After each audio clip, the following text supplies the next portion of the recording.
Breaking news sa DepEd. Tatlong bakasyon, tatlong grading, tatlong term na ang school year.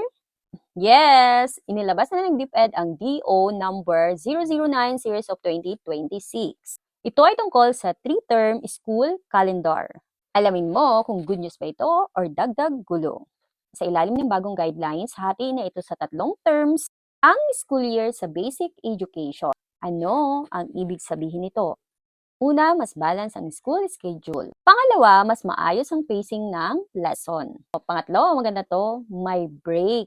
May break sa pagitan ng terms para sa teachers and students. Ito ay tinatawag na wellness break. Pang-apat, less burnout.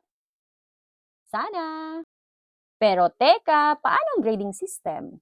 Mas hahaba ba ang bakasyon? Mas okay ba ito kaysa sa dating quarterly setup? Kung tutuusin, mas maganda ito kung maayos ang implementation. Pero kapag kulang sa preparation, baka stress lang sa teachers, students, and parents. Ikaw, pabor ka ba sa 3-term school calendar? Comment mo ngayon.